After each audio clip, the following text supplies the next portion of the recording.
ओ मेरे दिल के चैन भाग 2। हॉटेल ग्रँड हयातचा तो lavish luxurious grand party hall मोठ्या मोठ्या असामींनी भरला होता. कोण नव्हतं तिथे. मोठमोठे बिझनेसमॅन, बडी राजकारणी मंडळी, काही नावाजलेले ऍक्टर्स सुद्धा होते. इतक्या मोठमोठ्या पाहुण्यांचा राबता वरच्या जिन्याच्या कॉरिडॉर मधून हळूच वाकून बघून तिला धडकीच भरली. किती सगळे ते व्हीव्हीआयपी माणसं. एवढ्या माणसांमध्ये मी कशी जाऊ? ती मनातच विचार करत होती. काहीशी घाबरली होती. सानू, तू इथे काय करते? चल, आपल्याला जायचंय खाली. पार्टीची वेळ झाली. ऑलमोस्ट सगळे पाहुणे आले. दादू कुठे आहे? तिची लाडकी मैत्रीण आणि नणंद दिव्या अचानक तिच्या पाठीमागे येऊन तिच्यावर प्रश्नांची सरबत्ती करू लागली. तुझ्या दादूला सोड, इथे माझी हवा टाईट झालीये. किती सगळे हे व्हीआयपी लोक आहे दिवी. मला जाम टेन्शन आले. मी कशी यांच्या समोर जाऊ? मी काय म्हणते, मी नाही जात खाली पार्टी. तुम्ही सगळे जा. कोणी विचारलं तर सांग. हा, माझी तब्येत बरी नाहीये म्हणून सांग. तिने आयत्या वेळी कारण सांगून त्या झगमगाटापासून स्वतःला दूर ठेवण्याचा प्रयत्न केला. आणि दिव्याने तिच्याकडे अवाक नजरेने बघितलं. म्हणजे आपल्याच लग्नाच्या रिसेप्शन मध्ये न येण्याबद्दल असं कोण बोलतं? ही आपली हिरोईन सान्वी रविकांत भोसले. कॉलेजचं शेवटचं वर्ष अर्ध होत आलेलं असतानाच अचानक तिच्या आजोबांनी म्हणजेच हरिभाऊ भोसले यांनी आपला बालमित्र बाळासाहेब राजे शिर्के याच्या नातवाबरोबर आपल्या नातीचं लग्न लावून दिलं. नातीचं इतक्या लगेच लग्न लावून देण्याला कारण इतकंच की दोघा मित्रांना आपली मैत्री नात्यात बदलायची होती. हरिभाऊ यांना 2 मुली, 1 मुलगा आणि बाळासाहेब यांना 1 मुलगा आणि 1 मुलगी होती. आपल्या मुलांच्या लग्नाच्या वेळेला त्यांनी प्रयत्न केला, पण त्यांच्या मुलांनी आपले जोडीदार स्वतः पसंत केलेले. हे असं करणं त्या काळात थोडं काळाच्या पुढचं होतं, पण त्यांनी त्यावेळी मुलांच्या पसंतीचा विचार केला आणि आपली मैत्री नात्यात बदलण्याचा विचार वाशनात गुंडाळून ठेवला. पण जेव्हा बाळासाहेब यांचा नातू रणविजय जेव्हा आपली बिझनेस स्टडीज पूर्ण करून इंडियात परत आला, तेव्हा बाळासाहेब यांना त्याचं वागणं थोडं जास्तच मॉडर्न झाल्यासारखं वाटलं.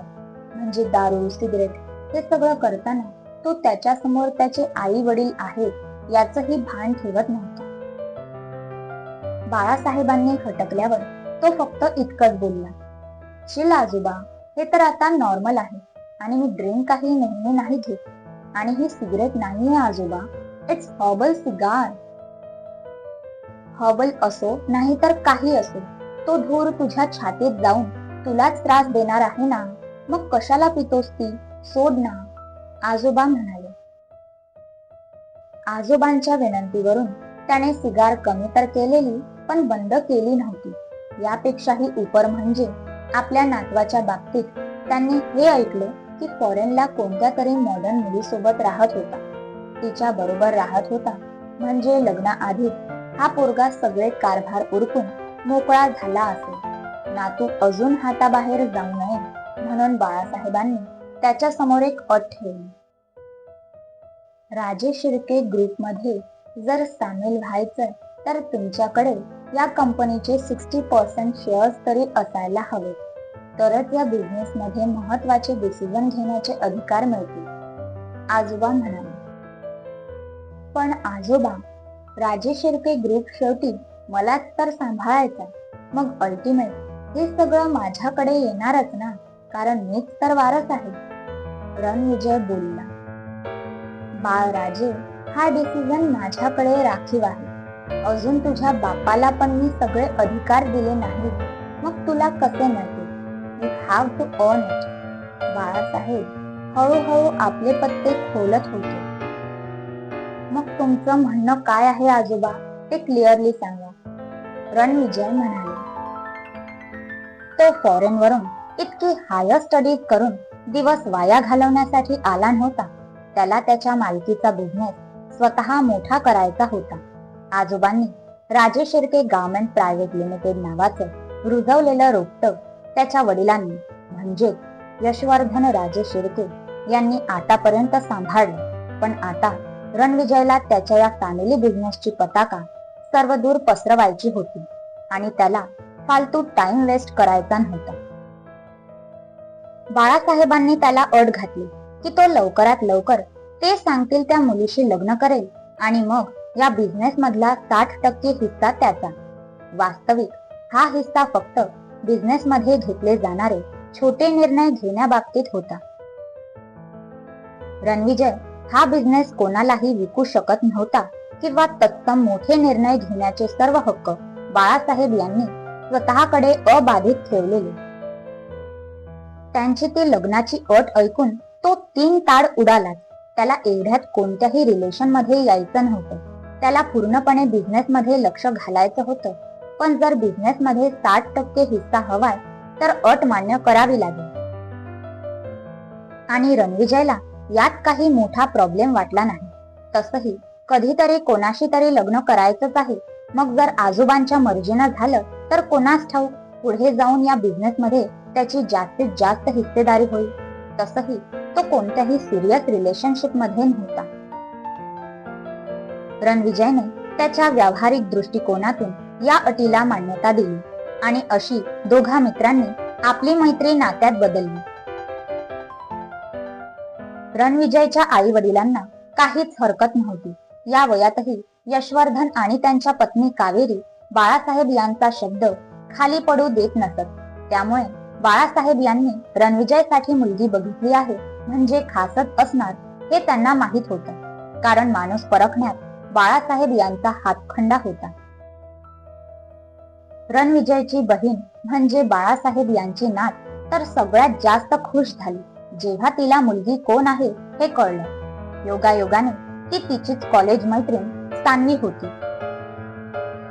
सान्वीला बाळासाहेब यांनी पहिल्यांदा बघितलं तेव्हा बघतच राहिली. गोरी गोरी पान, गोबऱ्या गालांची आणि काहीशी ओव्हरवेट दिसणारी ती सान्वी त्यांना आपल्या नातवासाठी टोटली इम्परफेक्ट वाटली. कारण रणविजय स्वतःच्या हेल्थच्या दृष्टीने खूप जागरूक होता. त्याचं खाणं लिमिटेड, तेही no oily and no cholesterol food. त्याच्या तर खाण्यासाठी त्याने त्यांच्या घरात एक स्पेशल शेफ ठेवला जो फक्त रणविजयचं डाएट फूड बनवतो. मग या अशा हेल्थ कॉन्शियस मुलाला एक अशी ओव्हरवेट मुलगी कशी सूट होईल? तो तर बघूनच नकार देईल. बाळासाहेब तिला बघूनच विचारात हरवले. माझी सानू 8व्या महिन्यात जन्मली. ती जन्मली ना तेव्हा खूपच लहान आणि नाजूक होती रे. तिला जगवण्यासाठी 2 आठवडे काचेच्या पेटीत ठेवलेलं. 2 आठवडे तिच्यासाठी मी स्पेशल नर्स ठेवलेली तिच्या तब्येतीवर लक्ष ठेवायला. नंतर तिची तब्येत व्हावी म्हणून तिची जास्तच एक्स्ट्रा काळजी घेतली. तिला लहानपणापासूनच दूध, तूप असं अगदी पौष्टिक खाणं देत होतो आम्ही. त्यामुळे तिची तब्येत चांगली झाली आणि मोठी झाल्यावर पण थोडीफार तशीच आहे. पण माझी नात आहे म्हणून तुला कोणतंही कंपल्शन नाहीये. तू नकार देऊ शकतेस, मला वाईट नाही वाटणार. पण माझ्या नातीवर माझं प्रेम आहे.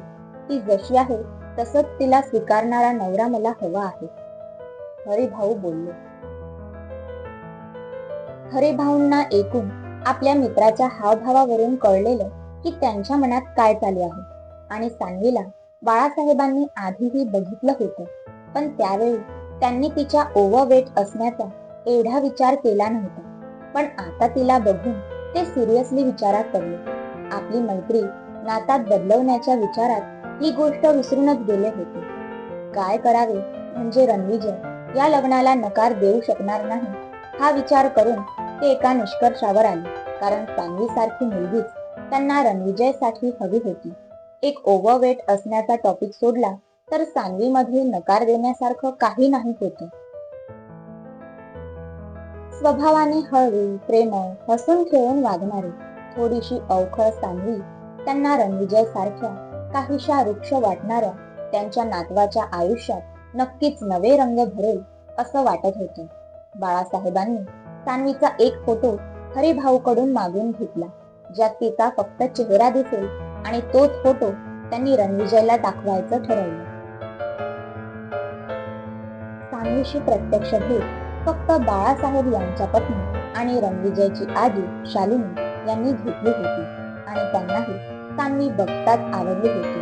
सान्वीच्या स्थूल शरीराचं इतकं काही त्यांना वाटलं नाही, कारण शालिनींचे विचार त्या काळचे होते, ज्या काळी जेव्हा लग्नासाठी मुलगी बघितली जायची त्यावेळी ती मुलगी शरीराने सुदृढ आहे का ते बघितलं जायचं.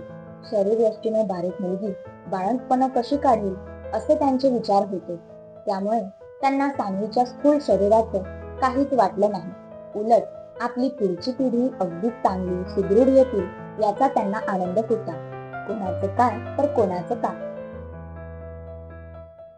कसंही करून बाळासाहेब यांनी आपल्या मुलाला आणि सुनेलाही या लग्नासाठी मनवलं.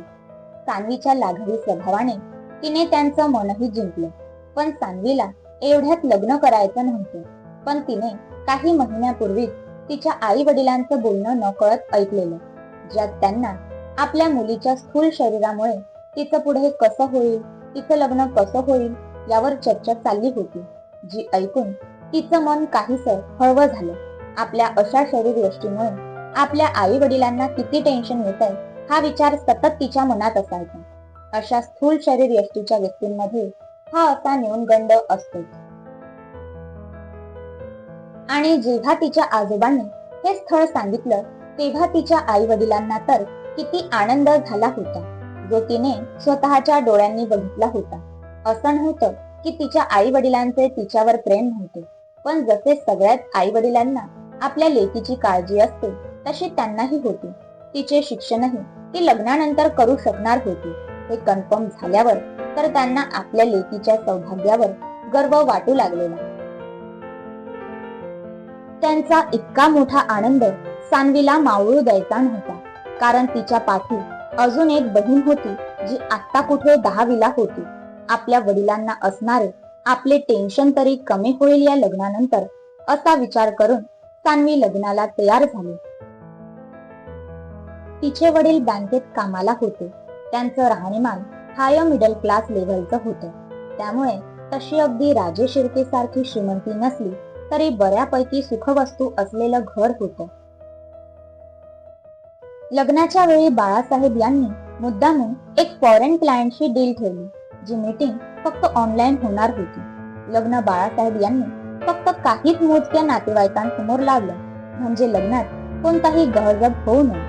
त्यांचा एकच मानस होता, कसंही करून हे लग्न पार पडावे. रणविजयला तिच्या जाडेपणाबद्दल डाऊट येऊ नये म्हणून त्याला त्या ऑनलाईन मीटिंगला लग्न झाल्यावर अटेंड करण्यास सांगितले. आणि लग्नानंतरच रणविजयच्या नावावर 60% शेअर्सचे लीगल पेपर्स साईन करून मिळणार होते. त्यामुळे झालं असं, रणविजय पूर्ण लग्नात हजर तर होता, सगळ्या विधीही करत होता, पण त्याचं लक्ष मात्र लग्नानंतर असणाऱ्या त्या ऑनलाईन मीटिंगकडे आणि मिळणाऱ्या लीगल पेपर्सवर होते. मनात नुसते लड्डू फुटत होते. त्याच्या बिझनेसवर आता त्याचा हक्क येणार होता. त्यामुळे इथे सान्वी कशी दिसते याकडे त्याचं लक्षच नव्हतं. तसंही बाळासाहेबांनी त्याला सान्वीचा क्लोजअप फोटो दाखवलेला, ज्यात ती खरंच खूप सुंदर दिसत होती. आवडली होती त्याला ती काहीशी, पण या लग्नात मुलीपेक्षा त्याला मिळणाऱ्या बिझनेस मध्ये इंटरेस्ट होता. लग्न पार पडल्यावर ठरल्याप्रमाणे बाळासाहेब यांनी आपल्या नातवाला 60% शेअर्स देऊ केले, आणि हे लग्न करून त्याला किती फायदा झाला याचा विचार करून रणविजय अगदी सुखावला होता. आज त्याचं लग्नाचं रिसेप्शन होतं, आणि सुखावलेल्या रणविजयने आपल्या सगळ्या VIP कॉन्टॅक्ट्सना बोलावलेलं. त्याने या बिझनेसमध्ये जरी आत्ता पाऊल टाकलेलं तरी त्याची बिझनेस मधली वाटचाल फॉरेन मध्ये असताना पासूनची होती. तिथे शिकता शिकता बऱ्याचशा बंद पडलेल्या बिझनेसेसना नवीन उभारी दिलेली. त्यामुळे तो जरी नवीन असला तरी त्याच्या या चाणाक्ष बुद्धीचं कौतुक इकडच्या बिझनेस वर्ल्ड मध्येही पसरलेलं. नवीन उभरता बिझनेसमॅन म्हणून ओळख झालेल्या रणविजयच्या गुडबुक्स मध्ये नेहमीच राहण्यासाठी तिकडे सगळ्याच VIPंनी हजेरी लावलेली. आणि तसंही राजे शिर्के ग्रुपचं नावही तितकंच मोठं होतं. तळटीप ही स्टोरी मध्येच भूतकाळात आणि मध्येच वर्तमानात येत जात राहील, यामुळे वाचताना किंवा ऐकताना गफलत करू नका. तर पात्रांची ओळख करून घेऊया. बाळासाहेब राजे शिर्के, रणविजयचे आजोबा. सौ शालिनी बाळासाहेब राजे शिर्के, रणविजयची आजी. यशवर्धन बाळासाहेब राजे शिर्के, रणविजयचे वडील. सौ कावेरी यशवर्धन राजे शिर्के, रणविजयची आई. रणविजय यशवर्धन राजे शिर्के, नायक. दिव्या यशवर्धन राजे शिर्के, रणविजयची बहीण. हरिभाऊ भोसले, सान्वीचे आजोबा. रविकांत हरिभाऊ भोसले, सान्वीचे वडील. सौ सुषमा रविकांत भोसले, सान्वीची आई. सान्वी रविकांत भोसले, नायिका. काय मंडळी, कसा वाटला आजचा भाग? आजोबांनी तर मस्त गुंडाळला आपल्या नातवाला. पण आता जेव्हा रणविजयला सान्वीच्या स्थूल शरीराबद्दल कळेल, तेव्हा त्याची काय प्रतिक्रिया असेल? जाणून घेण्यासाठी ऐकत रहा ओ मेरे दिल के चैन. लाईक, कमेंट आणि सबस्क्राईबच्या नोटिफिकेशन्सची मी वाट बघते बरं. धन्यवाद.